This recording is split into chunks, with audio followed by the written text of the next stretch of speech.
When I was 14, my family and I went on a camping trip to a state park. My best friend Jake came along too, and we were both thrilled at the prospect of spending our days exploring the dense forest and our nights sharing scary stories by the campfire. However, our adventure took a dark and unsettling turn that we could never have anticipated. As soon as we set up our tents, Jake and I decided to take our traditional night walk through the woods, a ritual we had dubbed the walk. We loved the thrill of navigating through the thick trees with only our flashlights to guide us. That night, feeling particularly adventurous, we ventured further into the woods than we ever had before. The deeper we went, the taller the trees seemed to grow, casting long, eerie shadows that swallowed our flashlight beams. We heard the occasional snap of a twig or rustle of leaves, which we dismissed as harmless wildlife. But then something strange happened. We began to hear whispering, soft, low murmurs that seemed to surround us. We stopped in our tracks, shining our flashlights in every direction, but we saw nothing. Trying to shake off the growing unease, we continued our walk. But the whispering grew louder and more insistent. Our hearts pounded as we strained to hear the words. Suddenly we saw her. A woman was crawling on the ground, her dark clothing blending seamlessly with the shadows. She was whispering disjointed words, her voice barely audible over the rustling leaves. We froze, our flashlights fixed on her trembling figure. When she looked up, her eyes locked onto ours. "I'm looking for my campsite," she slurred, her voice weak and uneven.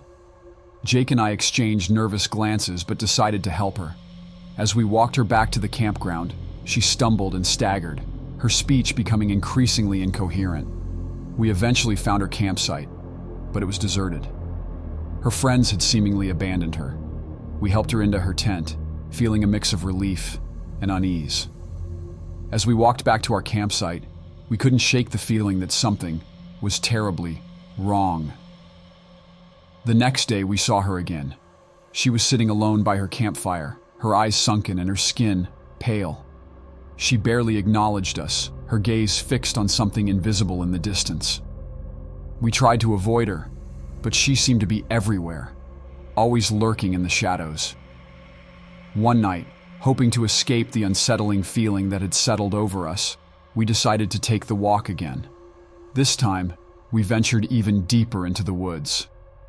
The whispering started again, louder and more urgent than before. We spun around, our flashlights cutting through the darkness, but we saw nothing. And then, she was there, standing directly in front of us, her eyes as black as coal, her skin as gray as the trees around us. She was whispering, her voice growing louder and more menacing with each passing second. We tried to run, but our feet felt like they were rooted to the ground. We were paralyzed with fear, unable to move or speak as she moved closer, her eyes never leaving ours.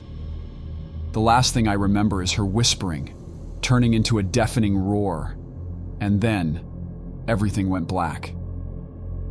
When I woke up, I was back at our campsite, Jake shaking me awake. "What happened?" I asked, my voice trembling. "You just collapsed," he replied, his eyes filled with concern. "We need to get out of here." I nodded, my resolve firm. "We have to leave now." We packed our tents in record time, neither of us daring to look back as we hurried to the car. We never spoke of that night again, but the memory of the whispering woman haunted me for years. Even now, I sometimes hear her whispers in my dreams, and I can't help but wonder what really happened in those woods.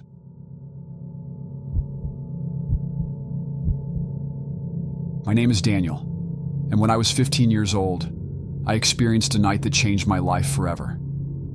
It was a rainy Friday evening, and my parents had left for a weekend trip to Texas, leaving me home alone.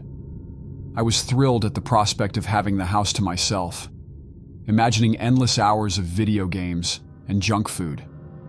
However, what unfolded that night was far from the carefree weekend I had envisioned. The rain poured heavily outside, and the sound of raindrops against the window was oddly comforting. By 11 p.m., I decided to call it a night.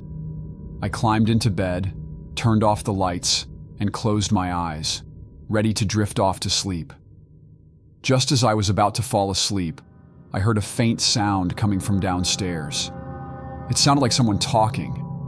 At first I brushed it off, thinking it was the wind or the house settling. But as I lay there, the voice became more distinct, though still too muffled to understand. My heart began to race. I knew my parents wouldn't be back until Monday, and the thought of someone being in the house sent chills down my spine. I forced myself to sit up and listen intently. The voice continued, soft but unmistakable. Curiosity and fear battled within me, but eventually curiosity won. I slipped out of bed and tiptoed to my bedroom door. I opened it just a crack and peeked into the dark hallway. The house was silent, except for the mysterious murmuring coming from downstairs. Gathering my courage, I crept down the stairs, making sure to avoid the creaky spots.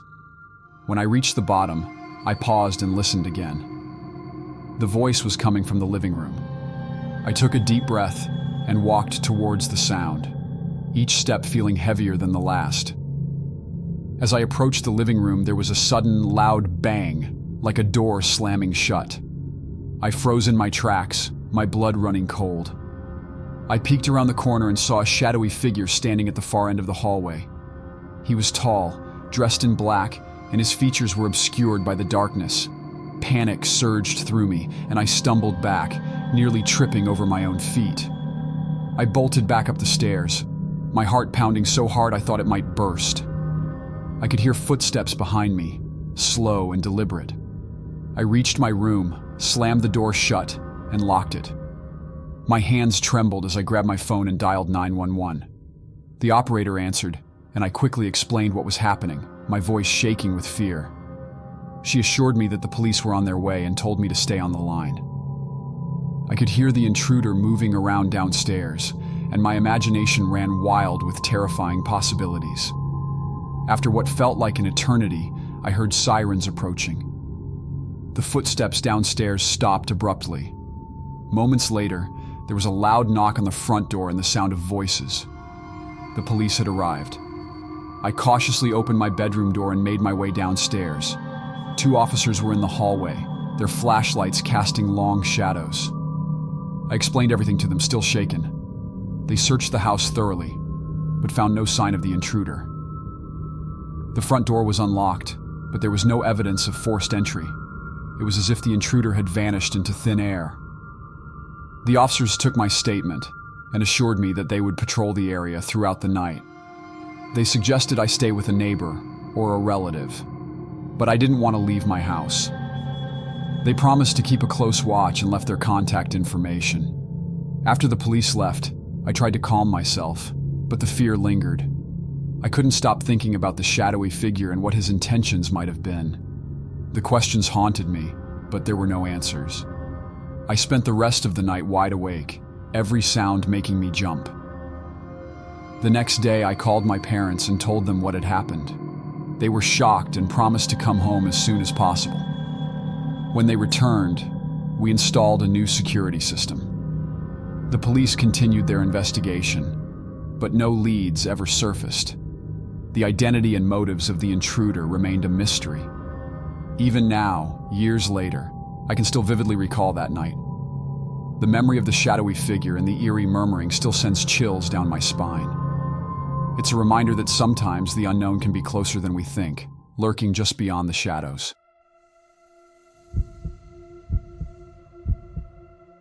It was a cold evening when I found myself alone in the dark, dense forest. I had wandered away from my campsite to gather some firewood, but soon realized that the trees all looked the same, and I had no idea which way I had come.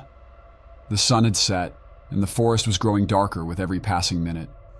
My flashlight flickered weakly, barely cutting through the shadows. I was completely alone, and the weight of fear settled heavily in my chest. I tried to retrace my steps, but every path seemed unfamiliar and wrong. Panic began to creep in, but I knew I needed to stay calm. The thought of spending the night lost in the woods was terrifying. Determined to find my way back, I decided to keep moving, hoping to come across a familiar landmark or some sign of my campsite. As I walked, I heard the snap of a twig behind me. I spun around, shining my flashlight in the direction of the noise, but there was nothing there. It's just an animal, I told myself, trying to quell the rising fear. But the feeling of being watched grew stronger with every step. Every rustle of leaves and every whisper of the wind seemed amplified in the silence of the night. Then out of the corner of my eye, I saw it, a shadowy figure standing among the trees. My breath caught in my throat and I froze. I took a step back, my heart pounding, and the figure took a step forward. It wasn't my imagination. Someone or something was out there. Fear surged through me and I started to run. I didn't know where I was going, only that I needed to get away from the figure. The forest was a maze, and every direction looked the same. I stumbled over roots and branches, the trees closing in around me. Behind me, I could hear footsteps, heavy and deliberate. They were getting closer. I ran harder, my breath coming in ragged gasps. My legs burned with exhaustion, but I couldn't stop. The footsteps behind me were relentless, never slowing down. Just when I thought I couldn't run any further, I saw a dim light in the distance. Hope surged through me and I pushed myself towards it. The light was coming from an old cabin, half hidden by the trees. I dashed to the door and pounded on it with all my strength. "Help! Please, someone help me!" I shouted. The door creaked open and an old man stood there, his face lined with age but his eyes sharp and alert. "Come in quickly," he said, pulling me inside and slamming the door shut. I collapsed onto the floor, panting and trying to catch my breath. The old man locked the door and turned to me. "What happened? Why are you out here?" I told him everything, how I had gotten lost and about the shadowy figure that had chased me. The old man listened carefully, nodding.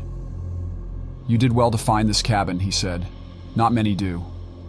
He helped me to a chair and gave me a cup of hot tea. The warmth seeped into my bones, and I started to feel a bit safer. The old man introduced himself as Harold. He had lived in the forest for many years and knew its dangers well. "You're lucky you found this place," Harold said. "There are things in these woods that you don't want to meet in the dark."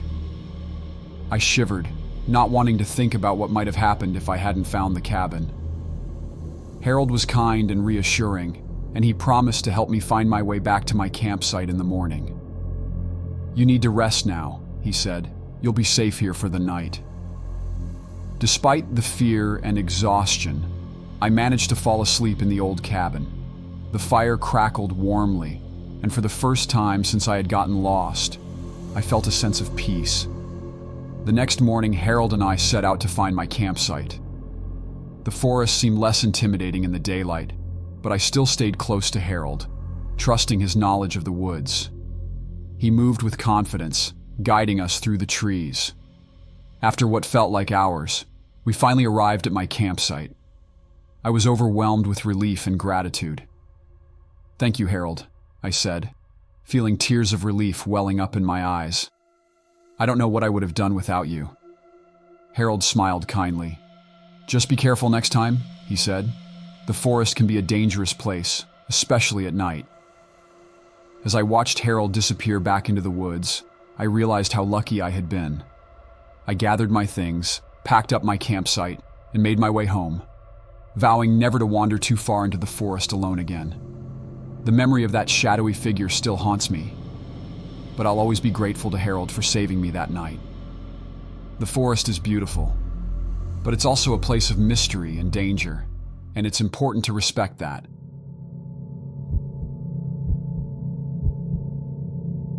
I always hated working late. The silence of the empty office was unnerving, but with a tight deadline looming, I had no choice. My name is John, and I'm a graphic designer. It was a chilly Friday night, and the office was deserted. The usual buzz of phones ringing and people chatting was replaced by an eerie stillness. The only sounds were the hum of the air conditioner and the occasional creak of the building settling. Everyone else had left hours ago, eager to start their weekend. I watched the last of my colleagues leave, envying their freedom. I took a deep breath and turned back to my computer, determined to finish my project. As the hours passed, the light outside my window faded until it was pitch black. The only illumination in the office came from my computer screen and the small desk lamp beside me. I felt a shiver run down my spine but shrugged it off, attributing it to my imagination. Around midnight, I decided to take a break. My muscles ached from sitting in the same position for so long. I walked to the break room to get a cup of coffee. The hallway was dark, and my footsteps echoed on the tile floor. I flipped the switch, and the fluorescent lights flickered to life, casting a harsh, cold light. I poured myself a cup of coffee and leaned against the counter, taking a sip. The warmth of the coffee was comforting. As I stood there, I thought I heard a noise. It was faint, almost like a whisper. I paused, straining to listen, but there was nothing. Just the hum of the vending machine and the distant sound of the city outside. I shook my head and chuckled nervously. "You're losing it, John," I muttered to myself. I finished my coffee and headed back to my desk.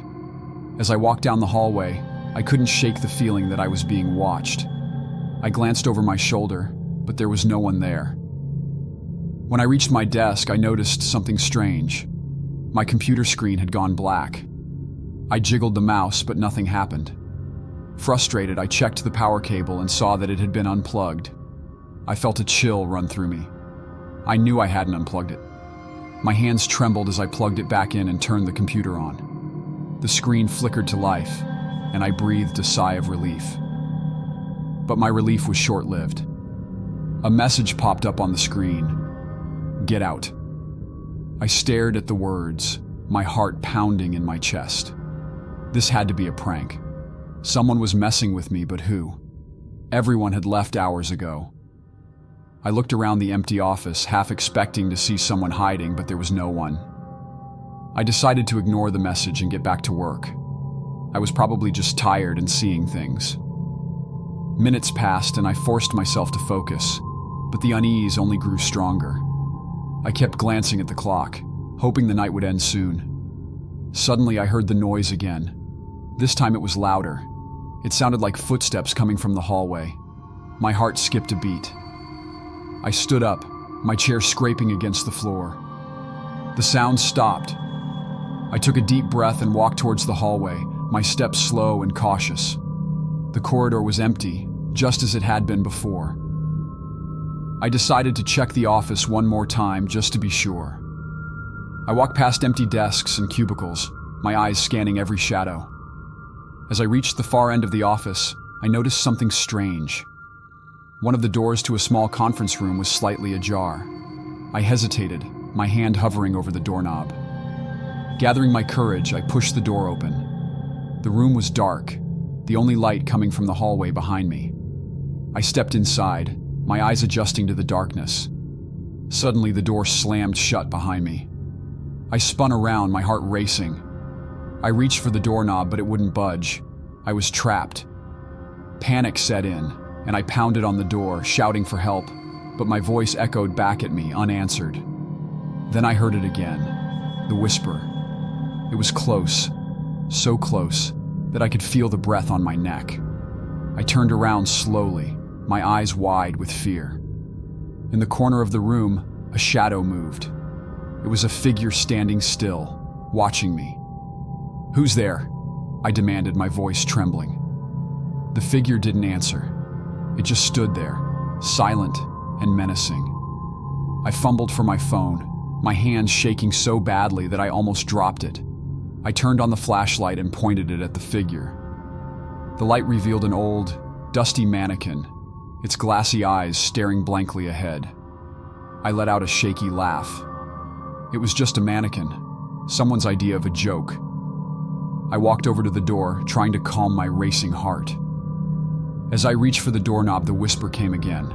This time it was unmistakable. "Get out," it said, the voice low and chilling. I froze, my blood turning to ice. The mannequin hadn't moved, but the voice was so close it was as if it were right next to me.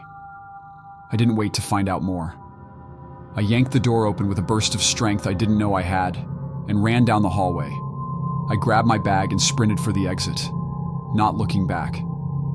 I burst out of the building and into the cool night air, my breath coming in ragged gasps. I never went back to that office at night again. I finished my project from home. No deadline was worth the terror I felt that night. To this day, I don't know what I experienced. Maybe it was a prank, or maybe it was something else. Something beyond explanation. All I know is that I will never forget the whisper that told me to get out.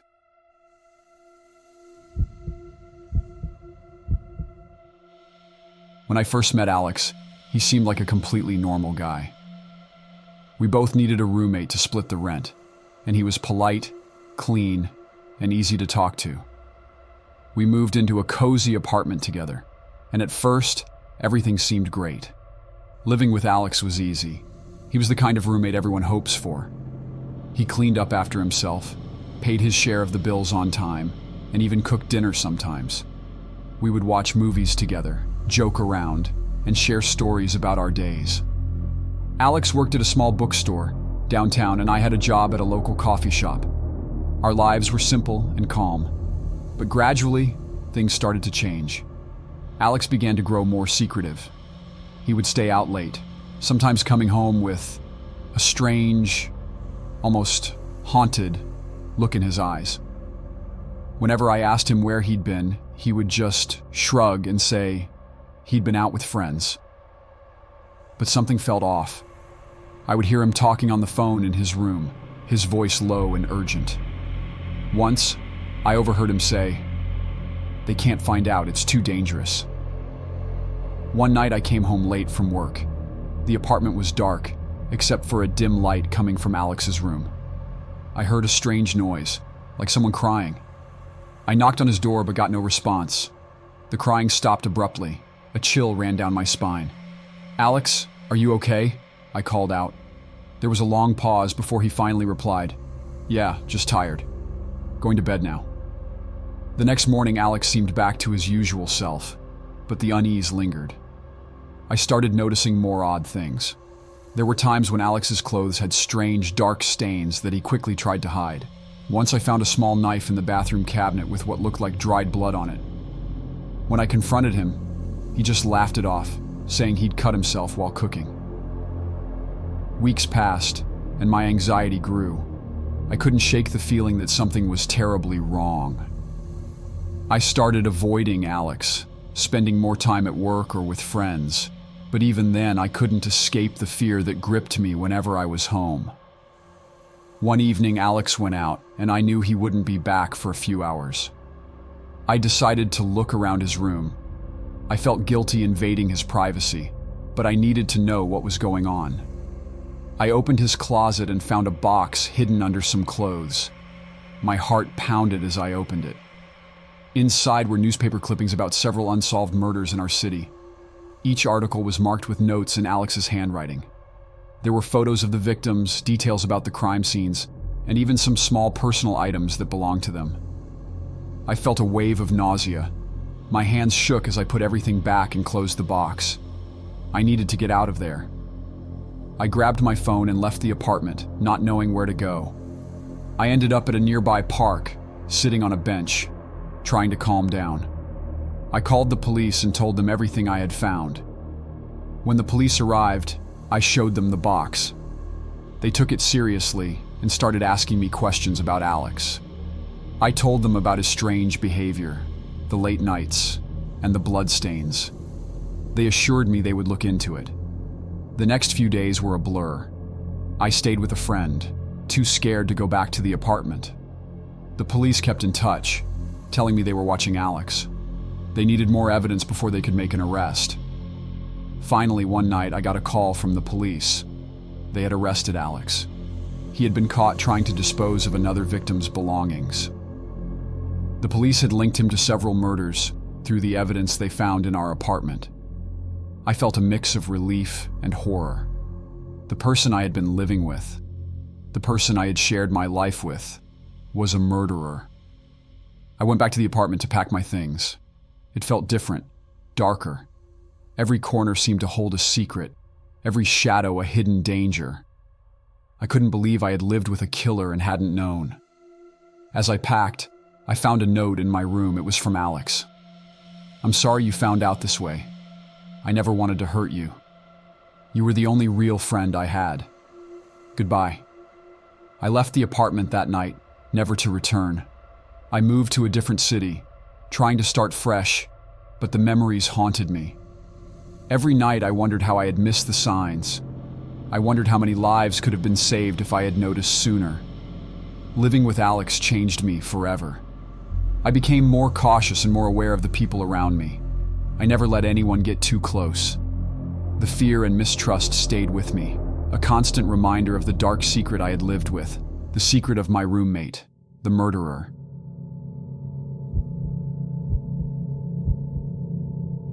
I've always been fascinated by the dark web. The stories I heard about it, a place where you can find anything with no rules, no limits, sounded both dangerous and thrilling. One night, my curiosity got the better of me. I decided to explore it, thinking I was prepared for whatever I might find. I was so wrong. Sitting in my dimly lit room, the only light coming from my computer screen, I downloaded a special browser called Tor to access the dark web. My heart pounded with a mix of excitement and fear. After opening Tor, I found a search engine called the Hidden Wiki, which provided links to various websites. Most of them had strange, random names that didn't make any sense. Some promised illegal services, while others claimed to sell things you couldn't find anywhere else. I knew I had to be careful. I didn't want to do anything illegal. I was just curious. I clicked on a link that said Darknet Markets, which took me to a forum where people discussed different marketplaces on the dark web. They talked about drugs, weapons, fake IDs, and other illegal stuff. It was scary to read, but also fascinating. Then I saw a link that caught my eye. Red Room. I had heard of these before, live streams where people were supposedly tortured or worse for the entertainment of others. I didn't believe they were real. It sounded like something out of a horror movie. But my curiosity was too strong. I clicked the link. A new page opened, black with red text that said, "Enter at your own risk." My hands were shaking, but I couldn't stop now. I clicked enter. The screen went black for a moment, then a video player appeared with a countdown timer showing 5 minutes. I guessed it was a countdown to the start of the stream. I sat there staring at the screen. Part of me wanted to close the browser and forget about all this, but another part of me wanted to see what would happen. The countdown reached 0. The video player flickered to life. At first, the screen was dark, then a dim light came on. I could see a room that looked like a basement. The walls were bare concrete, and there was a single chair in the middle of the room. A person was sitting in the chair, tied up, with a bag over their head. I felt a chill run down my spine. This couldn't be real. It had to be fake. I wanted to believe it was fake, but it looked so real. Suddenly, another figure appeared on the screen, wearing a black mask and gloves. They walked over to the person in the chair and pulled the bag off their head. It was a woman. She looked terrified and started to scream, but her screams were muffled. I realized she had a gag in her mouth. I felt sick. This was too much. I reached for my mouse to close the browser, but the screen went black again and a message appeared. "You cannot leave now." My heart skipped a beat. How could they know I wanted to leave? The masked person on the screen looked directly at the camera. It felt like they were looking right at me. Then they spoke, their voice distorted, making it sound unnatural. "Welcome, viewer," they said. "You wanted to see the dark web. Now you are part of it." I tried to close the browser again, but my computer wasn't responding. I pressed the power button, hoping to shut it down. Nothing happened. Panic started to set in. The masked person on the screen continued to talk. "You cannot escape. We know who you are. We know where you are." Tears filled my eyes. This was a nightmare. I tried to pull the plug from my computer, but it was stuck. The masked figure laughed. "We have control now. You should never have come here." I looked back at the screen. The woman in the chair was crying. The masked person moved closer to her, holding a knife. I couldn't watch. I turned away, but I could still hear her muffled screams. Then my phone buzzed. I jumped, almost dropping it. I looked at the screen. There was a new message from an unknown number. It said, "Watch or it gets worse." My hands were shaking so much I could barely hold the phone. I didn't know what to do. I felt trapped. I looked back at the screen, tears streaming down my face. The masked person was still there, standing over the woman. They hadn't hurt her yet, but I knew they would. I had to do something. I couldn't just sit there. I grabbed my phone and called the police, my voice shaking as I told them what was happening. They didn't believe me at first, but then I gave them my address and begged them to come quickly. Minutes felt like hours as I waited. The video stream continued, but the masked person hadn't done anything yet. It was like they were waiting, watching me, enjoying my fear. Finally, I heard sirens outside. Relief washed over me. The police were here. They would help. I heard a loud knock on the door. I ran to open it, sobbing. The police officers looked at me with concern. I tried to explain what had happened, but it was hard to find the words. They came inside and looked at my computer. The screen was still showing the live stream. One of the officers took a look at it and then turned to me. "We need to take your computer as evidence," he said. "We'll do everything we can to track these people down." I nodded, too shaken to speak. They took my computer and left. I was alone in my room, feeling more scared than I ever had in my life. I knew I would never forget what I had seen. I wished I had never tried to access the dark web. Curiosity had led me into a nightmare.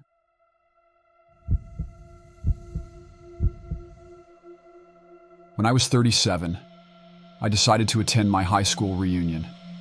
I flew into the nearest airport, rented a car, and began the 35-mile drive to my hometown. The road led through a rural, almost desolate part of the country. It felt eerie, driving through those empty fields and silent woods, especially as the sun began to set. About 3 miles outside of town, I noticed someone standing by the side of the road, waving me down. As I slowed down, I recognized him as Jim, an old friend from high school. We hadn't seen each other in 20 years, but he looked almost the same, just a bit older. Jim climbed into the car, and we started chatting. We reminisced about old times, laughing about the pranks we pulled in school. It felt good to see a familiar face after so many years. As we approached town, I asked Jim if he wanted to join me for a drink at the local VFW. "No, just take me home," he said. I remembered his parents used to live a few blocks from my grandmother's house, so I turned in that direction. But Jim stopped me, saying, "Take me to the outskirts of town." There was a mobile home park out there, and I figured that's where he lived now. When we reached the turnoff, Jim said, "Just drop me here. It was good to see you again." He got out and walked off into the night. I drove to the VFW and met some old classmates. We were chatting about who was coming to the reunion when I mentioned that I just picked up Jim a few miles east of town and dropped him off. Suddenly everyone went quiet. Even the guy singing karaoke stopped and put down the microphone. My cousin, who was sitting next to me, went pale. "Jim died on that curve 8 years ago," he said. "He rolled his car. We were all at his funeral." I felt dizzy and lightheaded. I couldn't believe what I was hearing. I mumbled something about needing some air and went out to the car to take a few deep breaths. I sat in the driver's seat, trying to calm down. That's when I noticed a newspaper on the passenger seat. I picked it up, and my heart nearly stopped.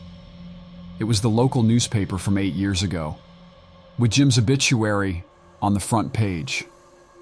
My hands shook as I read it. The obituary confirmed what my classmates had said. Jim had died in a car accident on that curve outside of town. The article described how he had lost control of his car and rolled it into a ditch. He had died on impact. I didn't know what to think. I had just seen Jim, talked to him, and given him a ride. How could he be dead? My mind was racing, trying to make sense of it all. I needed to know more, so I decided to visit Jim's old house the next day. The next morning, I drove to Jim's parents' house. His mother answered the door. She looked older and worn down, the grief still evident in her eyes. I introduced myself and told her about the strange encounter I had the previous night. Her eyes widened, and she invited me in. She explained that after Jim died, many people claimed to have seen him around town, always near the place where he had crashed. Some thought it was just their imagination. Others believed it was Jim's spirit, unable to move on. I asked if she had experienced anything herself. She nodded, tears welling up in her eyes, and said, "Sometimes I feel his presence in the house. I hear his favorite song playing on the radio when it's not even on. It's like he's still here, watching over us." I left Jim's house feeling a mixture of sadness and confusion. That night I couldn't sleep. I kept thinking about Jim and the strange encounter. I wondered if he had tried to tell me something, if there was a reason he had appeared to me. A few days later, the reunion came to an end, and I had to head back home. As I drove past the spot where I had picked Jim up, I slowed down and looked around. The road was empty, but I felt a chill run down my spine. I still have that old newspaper with Jim's obituary. I keep it as a reminder of that strange night. Whenever I think about it, I get a feeling that there's more to this world than we can see or understand. Maybe Jim just wanted to say goodbye, or maybe he had unfinished business. Whatever the reason, I'll never forget the night I gave a ride to my old friend Jim and discovered that sometimes the past is closer than we think.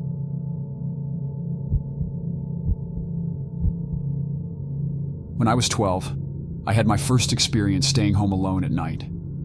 My parents were headed to a dinner party and promised to be back by 10. I was thrilled at the prospect of having the house to myself, a night of pure freedom. I planned on indulging in as much ice cream as I wanted and watching scary movies until I fell asleep. It was going to be perfect. The night started off just as I had hoped. I had a tub of my favorite ice cream, chocolate chip cookie dough, and my coziest blanket wrapped around me. I decided to watch a horror movie I had seen a dozen times before. It was about a haunted house, and even though I knew every jump scare by heart, it never failed to make my pulse quicken. It was around 9 o'clock when I first heard it, a faint, almost indistinct noise coming from upstairs. At first I brushed it off as my imagination, but then I heard it again, clearer this time. It sounded like footsteps. I paused the movie and listened intently, but the house fell silent once more. Maybe it was just the old house settling, I reassured myself, repeating the line I had heard from my parents countless times. Trying to shake off the growing unease, I resumed my movie, but my focus was shattered. Every little sound made me jump, the wind howling outside, the branches of the trees scraping against the window like skeletal fingers. I kept telling myself it was nothing, just the wind. Then the noise came again, louder and unmistakable. It was definitely coming from upstairs. My heart thudded in my chest as I grabbed my phone and texted my mom, "Are you guys almost home?" I waited anxiously, but there was no reply. I checked the time, only 9:15. They wouldn't be home for another 45 minutes at least. I decided to be brave. Clutching my blanket like a security shield, I tiptoed towards the stairs. Each creak of the wooden steps sounded like a gunshot in the stillness. When I reached the top, I paused, straining to hear anything. Silence. I took a deep breath and started checking each room. My parents' bedroom looked normal, as did mine. I began to feel foolish, chalking it up to the house settling after all. Just as I was about to head back downstairs, I heard it again. A soft shuffling noise. It was coming from the attic. The door to the attic was slightly ajar, sending a shiver down my spine. The attic had always scared me with its darkness and the creepy old things my parents stored up there. I never ventured into it, but tonight felt different. I felt compelled to check it out. With my heart pounding, I approached the attic door. The steep, narrow stairs creaked loudly with each step, and I felt like I was walking into a nightmare. At the top, I fumbled for the light switch. When the light flickered on, it cast eerie shadows across the cluttered space. I scanned the room, seeing only old furniture, dusty boxes, and cobwebs. Nothing seemed out of place. I was about to leave when I noticed something odd. An old trunk was slightly open. It had always been closed before. My hands trembled as I approached it. Slowly, I lifted the lid. Inside, there were only old clothes and a few books. I sighed in relief, convinced I was just being paranoid. Then, I heard it again. This time, the sound was right behind me. I spun around, and my heart nearly stopped. In the shadows stood a figure, tall and cloaked in darkness. I couldn't see its face, but I felt its eyes bore into me. I wanted to scream, but no sound escaped my lips. Backing away slowly, my mind raced. What was this thing? How had it gotten into my house? As I took another step back, the figure moved closer. I could hear my heartbeat pounding in my ears. The figure spoke, its voice low and chilling. "You shouldn't be here," it said. "This is my home now." Terror seized me and I turned and ran. I flew down the attic stairs, nearly tripping in my haste. I dashed down the hallway and down the main staircase, grabbing my phone as I sprinted out of the house. I didn't stop running until I was halfway down the street. With shaking hands, I called my parents. When they finally answered, I told them everything in a panicked rush. They hurried home and called the police. The officers arrived and searched the entire house, including the attic. They found nothing. No sign of the figure I had seen. They suggested it was probably my imagination, that maybe I had watched one too many scary movies. But I knew what I had seen. That figure was real, and I knew I would never forget that night. I never felt safe in that house again, especially when I was alone. Somewhere in the shadows, I knew that figure was still there, watching and waiting.